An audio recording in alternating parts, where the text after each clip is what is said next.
प्रजापति दक्ष ने भव्य यज्ञ का आयोजन किया है तो मां सती यज्ञ में जाने के लिए उत्साहित हो गई, तैयार हो गई। पिता दक्ष से पूछा, पिताश्री, आपने तो सभी देवी देवताओं को यज्ञ में निमंत्रित किया है, परंतु आपने आपके जमाई और मेरे पति परमेश्वर भगवान शिव जी को यज्ञ में निमंत्रित क्यों नहीं किया?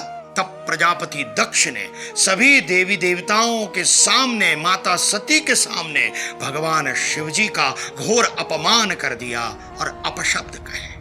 अपने पति परमेश्वर भगवान शिव जी का अपमान माता सती सहन नहीं कर पाई और यज्ञ कुंड में उन्होंने स्वयं की आहुति दे दी। उसी समय भगवान शिव क्रोधित होकर अवतरित हुए और देवी सती की छाया शरीर को कभी सिर पर, कभी हाथ में, कभी कंधों पर धारण कर तांडव नृत्य शुरू कर दिया। तांडव से समस्त सृष्टि का विनाश न हो, इसलिए भगवान विष्णु ने सुदर्शन चक्र चलाकर उस छाया देह के 51 भाग कर दिए और वो भाग जिन जिन स्थानों पर गिरे उस प्रत्येक स्थान पर एक दिव्य ऊर्जा स्रोत की निर्मित हुई और 51 शक्तिपीठों का निर्माण हुआ।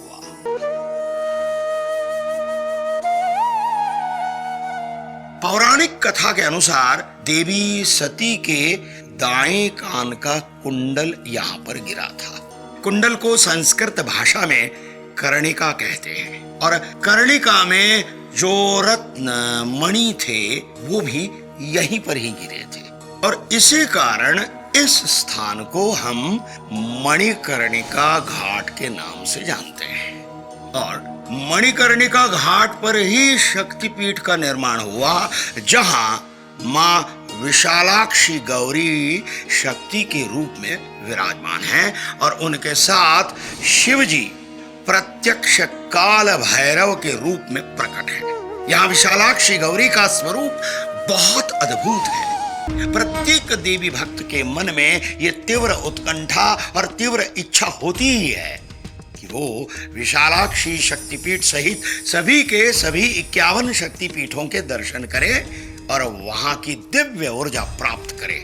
किंतु आज ये पवित्र 51 शक्तिपीठों में से कुछ शक्तिपीठ आज के पाकिस्तान, बांग्लादेश, तिब्बत, नेपाल और श्रीलंका जैसे देशों में स्थित है। किंतु इन देशों में स्थित पवित्र शक्तिपीठों का दर्शन इन देशों में जाकर करना प्रत्येक देवी भक्त के लिए संभव नहीं हो पाता और इसीलिए गुजरात में मां अंबाजी मंदिर के पास गिरी शिखर गब्बर पर्वत पर जहां मां जगदम्बा का हृदय स्वयं विराजमान है, वहां सभी के सभी 51 शक्तिपीठों के मंदिरों की प्रतिकृति बनाकर मां जगदम्बा की प्राण प्रतिष्ठा की गई है।